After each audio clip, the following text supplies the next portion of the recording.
इस मूवी में सब लोगों को जेनेटिक इंजीनियरिंग किया जाता है, जिसकी वजह से हर इंसान के हाथ पर एक टाइमर स्टार्ट हो जाता है और जैसे ही टाइमर में टाइम खत्म हो जाता है इंसान मर जाता है। और जब किसी भी इंसान की एज 25 साल हो जाती है तो उस इंसान के हाथ पर 1 साल का टाइम स्टार्ट हो जाता है, यानी कि उन लोगों के पास अपनी जिंदगी गुजारने का सिर्फ 1 साल का टाइम होता है। यहाँ के लोगों को जिंदा रहने के लिए टाइम कमाना पड़ता है। इसका मतलब ये था कि यहाँ पर पैसों की नहीं बल्कि टाइम की वैल्यू थी, जहाँ पर एक इंसान दूसरे इंसान को अपना टाइम दे भी सकता था और अपने टाइम को एक कैप्सूल में स्टोर भी कर सकता था। मूवी के स्टार्ट में हम विल नाम के एक आदमी को देखते हैं जो कि अपनी मदर के साथ डेटन शहर में रहा करता था। मतलब ये एक गेटो एरिया था, यहाँ पर सभी लोग गरीब थे, यहाँ पर सब लोगों को रोजाना की मेहनत मजदूरी करना पड़ती थी। डेटन के लोगों के पास 24 घंटे से ज्यादा इनके टाइमर पर टाइम नहीं होता। अब विल की मदर का बर्थडे था, वो अपनी मदर को बर्थडे विश करता है। यहाँ पर हम देखते हैं कि उसकी मदर भी विल की एज की ही लग रही थी, यानी कि वो दोनों सेम एज के नजर आते थे। कि जैसे हमें पहले पता है कि 25 साल की एज होने पर वहाँ के लोगों का टाइम रुक जाता है और वो फिर बुढ़े नहीं होते, बल्कि उन्हें यहाँ पर टाइम कमाकर जिंदा रहना पड़ता है। अब विल की मदर विल को बताती है कि उसके पास सिर्फ 3 दिन है। विल की मदर उसको बताती है कि इलेक्ट्रिसिटी बिल और बैंक से लिया हुआ लोन सभी को उन्होंने 3 दिन के अंदर अंदर क्लियर करना है। ये सुनकर विल अपनी मदर को कहता है कि वो किसी फैक्ट्री में काम करेगा और वो ये सभी बिल्स को पे कर देगा। पर विल की मदर उसको मना कर देती है और कहती है कि आज वो ओवर टाइम करेंगी और वो घर भी देर से आएंगी। उसकी मदर ओवर टाइम कर कर इलेक्ट्रिसिटी के बिल और लोन भी देना चाहती थी, क्योंकि उनके सर पर बहुत ज्यादा कर्जा था। वो अपने बेटे विल से ये भी कहती है कि वो कल रात को एक बस स्टैंड पर आकर मिले, जहाँ पर वो दोनों उसका बर्थडे सेलिब्रेट करेंगे। विल की मदर जाने से पहले विल को आधे घंटे का टाइम देकर चली जाती है ताकि वो ब्रेकफास्ट वगैरह कर सके। नेक्स्ट सीन में हम विल को देखते हैं जो अपने काम पर जा रहा था। वहाँ पर उसको रास्ते में एक छोटी बच्ची मिलती है जिसका नाम माया था और विल से विल का थोड़ा सा टाइम मांगती है। विल माया को अपना 5 मिनट का टाइम उसके कैप्सूल में दे देता है। वो टाइम लेकर माया वहाँ से चली जाती है। इसके बाद विल अपनी फैक्ट्री एरिया में पहुँच गया था जहाँ पर वो काम किया करता था। वहाँ पर आकर वो देखता है कि सभी चीजों के रेट्स बढ़ चुके हैं, यानी कि उसे ब्रेकफास्ट करने के लिए उन्हें पहले से ज्यादा टाइम पे करना होगा। जैसे कि मैंने आपको बताया यहाँ पर पैसों की नहीं टाइम की वैल्यू है। वहाँ पर विल के साथ विल का दोस्त भी था। अब ये दोनों चीजों के रेट्स देखकर परेशान हो जाते हैं, क्योंकि दिन ब दिन चीजों के रेट्स बहुत ज्यादा बढ़ रहे थे। यहाँ तक कि ट्रांसपोर्ट के रेट्स भी। वो दोनों अपने लिए कॉफी ले लेते हैं और अपने काम पर जाने लगते हैं।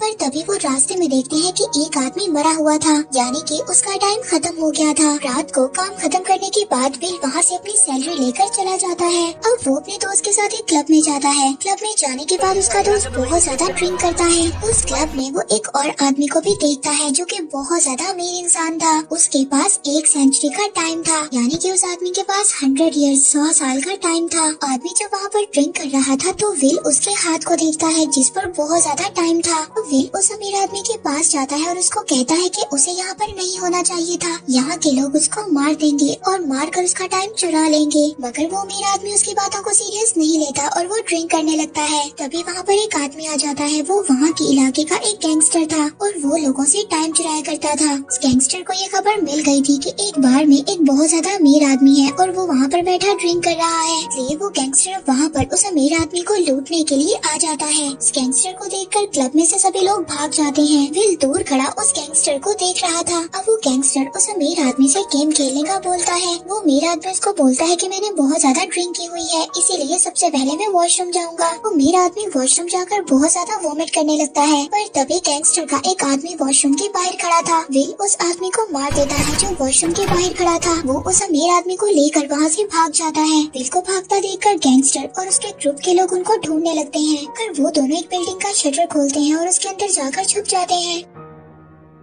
उस बिल्डिंग में छुपकर गैंगस्टर पर नजर रखने लगते हैं। यहाँ पर वो अमीर आदमी विल को अपना नाम बताता है। वो कहता है कि मेरा नाम हेनरी है और मैं न्यू ग्रीनविच का रहने वाला हूँ। उसकी उम्र 105 साल की है। विल हेनरी से पूछता है कि वो इतना सारा टाइम यहाँ पर लेकर क्यों आया है। हेनरी उसको बताता है कि इतना ज्यादा टाइम मेरे लिए मायने नहीं रखता। वो उसको कहता है कि इंसान एक टाइम के बाद हर चीज से उकता जाता है। मैं भी अपनी लाइफ से तंग आ गया हूँ। मैं अब अपनी लाइफ को नहीं जीना चाहता। मैंने अपनी लाइफ में हर चीज की है और अब मुझे अपनी जिंदगी गुजार गुजारने की जरूरत नहीं है, मैं जीना नहीं चाहता। हेनरी विल के हाथ को देखता है जिसके पास बहुत कम टाइम था। वो दोनों मिलकर वहाँ पर बहुत ज्यादा ड्रिंक करने लगते हैं। वो दोनों वहाँ पर ड्रिंक करते हुए ही सो जाते हैं। अब सुबह को हेनरी विल को अपना सारा टाइम दे देता है और अपने पास सिर्फ 5 मिनट का टाइम रखता है और वहाँ से चला जाता है। विल जब सोकर उठता है तो वो अपने पास बहुत सारा टाइम देखता है। विल को भी बात पता चल जाती है कि उसको ये टाइम हेनरी ने दिया होगा। दूसरी तरफ वहाँ पर हेनरी एक ब्रिज पर चला जाता है और वहाँ पर अपना टाइम खत्म होने का इंतजार करता है। जैसे ही हेनरी के 5 मिनट खत्म हो जाते हैं वो ब्रिज से कूद जाता है और सुसाइड कर लेता है और उसकी डेथ हो जाती है। इसके बाद विल अपने दोस्त के पास जाता है और वहाँ पर जाकर उसको सब कुछ बता देता है। वो अपने दोस्त को बताता है कि हेनरी नाम के आदमी ने मुझे 1 सेंचुरी का टाइम दिया है और वो वहाँ पर 10 साल का टाइम अपने दोस्त को दे देता है। वहीं पर दूसरी तरफ हम विल की मदर को देखते हैं जिसने अब सभी बिल्स और बैंक के लोन को दे दिया था। वो अब अपने सिटी दोबारा से डेटन जाने का सोचती है। वहाँ पर बस ड्राइवर विल की मदर से कहता है कि बस के रेट्स बढ़ चुके हैं, अब उनको 1 घंटे की बजाय 2 घंटे का टाइम देना होगा। और विल की मदर के पास तो खुद सिर्फ 1.5 घंटे का टाइम था। उनको ये बात पता चल गई थी कि उनके पास बहुत कम वक्त है, इसीलिए अब वो अपने घर की तरफ भागने लगती हैं। और वहीं विल बस स्टैंड पर अपनी मदर का इंतजार कर रहा था, लेकिन उस बस में उसकी मदर नहीं होती।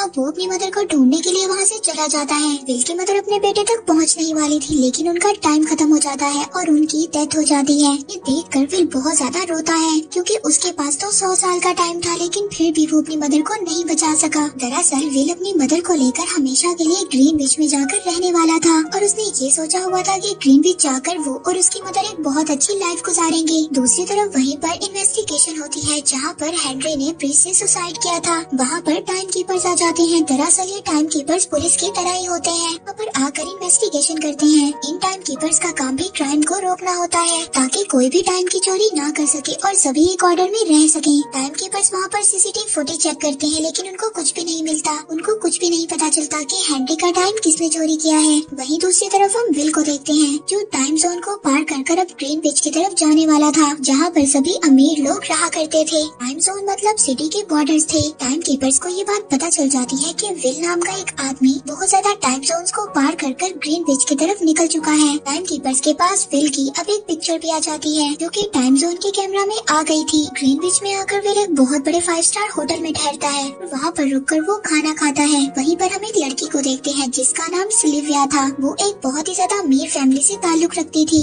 वहाँ पर बैठी लंच कर रही थी। अब विल वहाँ पर वेट्रेस से पूछता है कि यहाँ पर कोई कसीनो है, तो वेट्रेस उसको कसीनो का बता देती है। विल अब कसीनो में पोकर खेलने के लिए आ जाता है। कसीनो में आकर विल एक आदमी से मिलता है। ये लोगों को टाइम लोन दिया करता था और ये इस सिटी का सबसे ज्यादा फेमस और सबसे ज्यादा अमीर आदमी था, यानी कि ये आदमी मॉडल था। विल वहाँ पर जब कुछ लोगों के साथ पोकर खेलता है तो उनकी बाजी 1100 साल तक की हो जाती है। विल इस गेम को जीत जाता है। इसके बाद वो अमीर आदमी विल को अपनी बेटी से भी मिलवाता है। ये वही लड़की सिल्विया थी जो कि रेस्टोरेंट में बैठी लंच कर रही थी। विल को अपने घर पर पार्टी पर इनवाइट करती है। विल पार्टी में जाने के लिए एक शानदार गाड़ी खरीदता है और उसमें बैठकर पार्टी में जाता है क्योंकि विल के पास तो बहुत सारा टाइम था और वो टाइम देकर बहुत कुछ खरीद सकता था।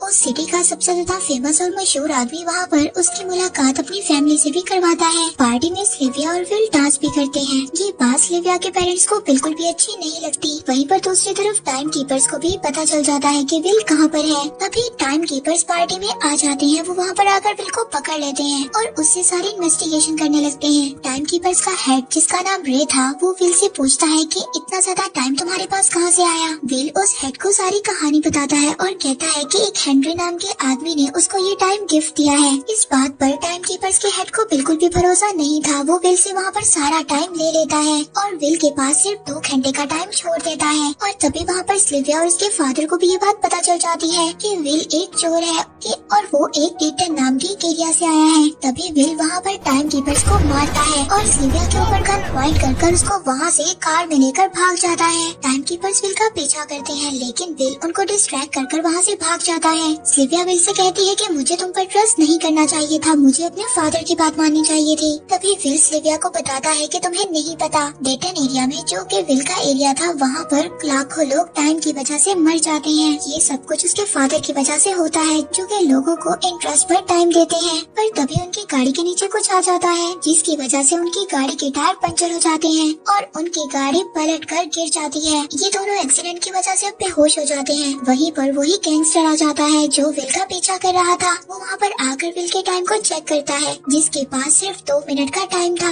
के बाद वो सिल्विया के हाथ पर टाइम को चेक करता है जिसके पास बहुत सारा टाइम था। वो गैंगस्टर सिल्विया के टाइम को चुरा लेता है और तभी वहाँ पर वो गैंगस्टर जब पुलिस के सायरन की आवाज सुनता है तो वो वहाँ से भाग जाते हैं। अब जब उन दोनों को होश आता है तो सिल्विया अपने टाइम को देखकर बहुत ज्यादा हैरान हो जाती है। अब विल अपने दोस्त के घर जाता है जिसको उसने 10 साल का टाइम दिया था, पर तभी उसकी वाइफ विल को बताती है कि जब तुमने उसको 10 साल का टाइम दिया था तो इसी खुशी की वजह से उसने बहुत ज्यादा शराब पी ली थी और इस वजह से उसकी डेथ हो गई थी। विल को कुछ भी समझ नहीं आ रहा था कि वो क्या करे। तभी विल की नजर सिल्विया की इयररिंग्स पर पड़ती है जिनको वो बेचकर 2 दिन का टाइम ले लेता है। इसके बाद विल सिल्विया को अपने घर ले जाता है। वहाँ पर जाकर सिल्विया बहुत करीब से लोगों की जिंदगी देखती है। वहाँ पर उसको जाकर ये पता चलता है कि कैसे लोगों को डेली जिंदा रहने के लिए कितनी ज्यादा मेहनत करनी पड़ती है। अगले दिन बैंक ओपन हो जाता है लेकिन सिल्विया के फादर ने बैंक में टाइम जमा नहीं करवाया था। विल सिल्विया के साथ बाहर जा रहा था पर तभी विल सिल्विया को कहता है कि वो दोबारा घर में जाए। सिल्विया उसको कहती है कि मैं दोबारा घर में नहीं जाऊंगी, हम दोनों मिलकर इस टाइम जोन को बदल सकते हैं। इसकी वजह से बहुत ज्यादा गरीब लोगों का भला होगा। तो डेटन जैसे पुअर एरियाज में रहते हैं। विल सिल्विया को कहता है कि इन चीजों में बहुत ज्यादा खतरा है और विल सिल्विया को उसके फादर को कॉल करने का भी कहता है। तभी वहाँ पर टाइम कीपर का हेड आ जाता है जिस पर सिल्विया गन से फायर कर देती है। विल टाइम कीपर्स के हेड को टाइम दे देता है और वो दोनों वहाँ से उसकी गाड़ी लेकर भाग जाते हैं। सिल्विया विल से पूछती है कि तुमने अपना टाइम उसको क्यों दिया। विल उसको बताता है कि उसके पास टाइम बहुत कम था, जब तक उसके साथी वहाँ पर आते तब तक वो मर चुका होता। दरअसल जो टाइम कीपर्स का हेड रे था वो अपनी सारी सैलरी एक कैप्सूल में जमा किया करता था और वो खुद सिर्फ 1 दिन का टाइम लेकर ही घूमा करता था। अब नेक्स्ट सीन में हम रे के ऑफिस में सिल्विया के फादर को देखते हैं जहाँ पर वो रे को रिश्वत दे रही थी कि वो उसकी बेटी को रेस्ट ना करे, मगर रे कहता है कि जितना बिल जिम्मेदार है उतना ही सिल्विया है और वो उसको बचा नहीं सकता। अब सिल्विया विल के साथ मिलकर अपने फादर के बैंक में चोरी करने का डिसाइड करती है। उस बैंक में बहुत ज्यादा टाइम कैप्सूल्स थे। नेक्स्ट सीन में सिल्विया और विल को देखते हैं वो वहाँ पर बैंक में पहुँच गए थे। उस बैंक में से सभी कैप्सूल्स को चोरी कर वो गरीब लोगों में बांट देते हैं। वहाँ के सभी गरीब लोग उन कैप्सूल्स पर टूट पड़ते हैं और ये बात अब सिल्विया के फादर को भी पता चल जाती है कि उसकी बेटी और विल ने मिलकर बैंक में चोरी की है। नेक्स्ट डे अब हम सिल्विया और विल को एक होटल रूम में देखते हैं। वहाँ पर रे भी पहुँच चुका था। रे और उसके साथ ही सिल्विया और विल तक पहुँच जाते हैं, मगर सिल्विया और विल विंडो से कूदकर बाहर चले जाते हैं और वो दोनों वहाँ से भाग जाते हैं। रे उन दोनों को भागता हुआ देख लेता है पर तभी वो दोनों एक बस में सवार होते हैं और वहाँ से भाग जाते हैं। अब आगे विल और सिल्विया एक अच्छे से होटल में रुक जाते हैं। तभी वहाँ पर गैंगस्टर डेटन के लोगों से विल और सिल्विया का पूछ रहा था क्योंकि विल और सिल्विया पर 10 साल का इनाम था। पर तभी वहाँ पर एक आदमी उस गैंगस्टर को विल का पता बता देता है। अब वो गैंगस्टर अपने साथियों के साथ विल तक पहुंच जाता है। वो वहाँ पर पहुंचकर उनके होटल रूम में आ जाते हैं। वो होटल रूम में आकर विल और सिल्विया को पकड़ लेते हैं। वहाँ पर वो गैंगस्टर विल को हैंड रेसलिंग के लिए बोलता है। तभी विल गैंगस्टर से सारा टाइम ले लेता है। अब गैंगस्टर के पास सिर्फ कुछ ही सेकंड्स का टाइम रह जाता है। विल गैंगस्टर के सभी साथियों को मार देता है और उसके बाद उस गैंगस्टर का भी टाइम खत्म हो जाता है और वो मर जाता है। अब आगे विल और सिल्विया वहाँ से भागने लगते हैं। तभी हम ये भी देखते हैं कि बैंक में टाइम्स का लोन रेट बढ़ चुका है। लोन रेट अब 37% तक बढ़ गया था। विल ये देखकर समझ गया था कि ग्रीनविच के लोग गरीब लोगों में टाइम बांट रहे हैं और वो भी बहुत हाई रेट इंटरेस्ट पर। अब सिल्विया विल से कहती है कि वो उसके फादर के पास जाएंगे और वहाँ से टाइम को चुरा लेंगे और गरीब लोगों में बांट देंगे।